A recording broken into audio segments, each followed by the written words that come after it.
আমাদের এই কর্মসূচিকে ব্যাঘাত ঘটানোর জন্য, ব্যাহত করার জন্য, ভয় দেখানোর জন্যই এই ধরনের কার্যক্রম করা হচ্ছে। এখনো তো আওয়ামী সন্ত্রাসীরা বিভিন্ন জায়গায় আসলে পালিয়ে বেড়াচ্ছে, তারা আসলে তাদেরকে গ্রেফতার করা সম্ভব হয়নি। অনলাইনে তাদের আস্ফালন আপনারা দেখতে পারবেন। অনেক স্বপ্ন নিয়ে ঢাকায় সোনারগাঁ ইউনিভার্সিটিতে পড়াশোনা করতে গিয়েছিলেন, তার স্বপ্ন পূরণ হয়নি, তার ব্যক্তিগত জীবনের, পারিবারিক জীবনের স্বপ্ন পূরণ হয়নি, কারণ সে আরো বড় স্বপ্ন নিয়ে রাজপথে নেমে বুকের ভিতরে বুলেট নিয়েছিল। ফলে সেই যে দেশের জন্য স্বপ্ন, সেই স্বপ্ন পূরণের সবাই আমরা অঙ্গীকারবদ্ধ। শহীদের স্বপ্ন, শহীদের রক্তত্যাগ, শহীদের আকাঙ্ক্ষাকে ধারণ করে আমাদেরকে এগিয়ে যেতে হবে। আপনারা জানেন যে গতকাল রাতে ঢাকায় আমাদের জাতীয় নাগরিক পার্টির কার্যালয়ের সামনে ককটেল বিস্ফোরণ করা হয়েছে এবং এটি প্রথমবার নয়। এই নিয়ে খুব সাম্প্রতিক সময়ে এটি দুইবার এই ঘটনাটি ঘটল। আমরা যে সারা দেশে পদযাত্রা করছি, মানুষের মধ্যে যে উৎসাহ উদ্দীপনা আমরা দেখছি, আমাদের এই কর্মসূচিকে ব্যাঘাত ঘটানোর জন্য, ব্যাহত করার জন্য, ভয় দেখানোর জন্যই এই ধরনের কার্যক্রম করা হচ্ছে। আমরা এর আগের ঘটনা তো একটি মামলা করেছি, আমরা কিন্তু কোনো প্রতিকার পাইনি, গ্রেফতার পাইনি।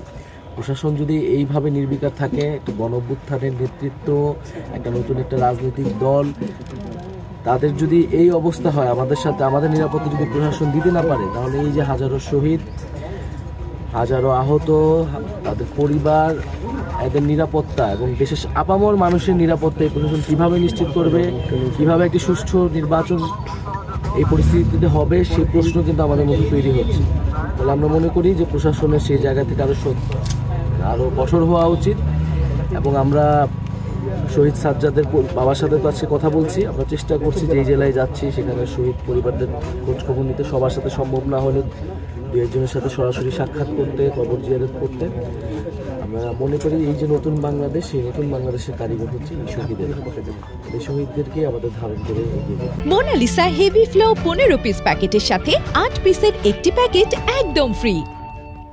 আচ্ছা ভাই, ককটেল বিস্ফোরণের যে ঘটনা, আপনারা কি কাউকে সন্দেহ করছেন, কোনো দল বা যারা এই গণ অভ্যুত্থানকে ব্যাহত করতে চায়, নেতৃত্বকে আঘাত করতে চায়? এটি প্রথমবার না, 5ই আগস্টের পর থেকেই বারবার কিন্তু এই জিনিসগুলো হয়েছে। হাসনাত আবদুল্লাহর উপরে কিন্তু কয়েকবার আক্রমণ হয়েছে বিভিন্ন জায়গায়।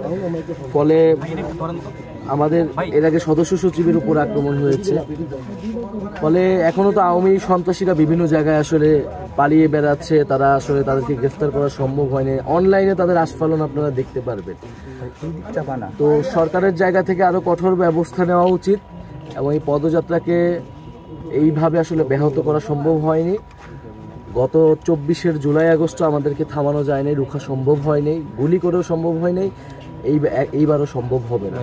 ফলে আমরা এগিয়ে যাব ইনশাল্লাহ। বাংলাদেশের প্রতিটি পথে প্রান্তরে আমরা শহীদের পিতা মাতার দোয়া নিয়ে আমরা আমাদের কার্যক্রমে এগিয়ে যাব। ভাই 30 দিনের কাছে পুরনো রাজনীতিকে অনেকেই টিকিয়ে রাখতে চায়। পুরনো বন্দোবস্তের রাজনৈতিক নেতৃত্ব পরিবর্তন হয়েছে, কিন্তু বন্দোবস্তের পরিবর্তন হয়নি। ফলে সেই বন্দোবস্তকে টিকিয়ে থেকে অনেকে তাদের জায়গায় আসতে চায়, তারাই হয়তো সংস্কারকে পিছিয়ে দিতে চায়। কিন্তু আমরা তাদের প্রতি উদ্যত আহ্বান থাকবো, এই শহীদদের পিতামাতার দিকে তাকান, এই ছাত্রদের দিকে তাকান, আহত ভাই বোনের দিকে তাকান। সাধারণ মানুষ আসলে পরিবর্তন চায়। এত বড় গণ অভ্যুত্থান রক্তপাতের মধ্য দিয়েই, পরিবর্তন ছাড়াই যদি আমরা সামনের দিকে এগিয়ে, মানুষ আবারও রাজপথে নামবে এবং এবার যদি মানুষ রাজপথে নামে, আর কাউকে ক্ষমা করা হবে না।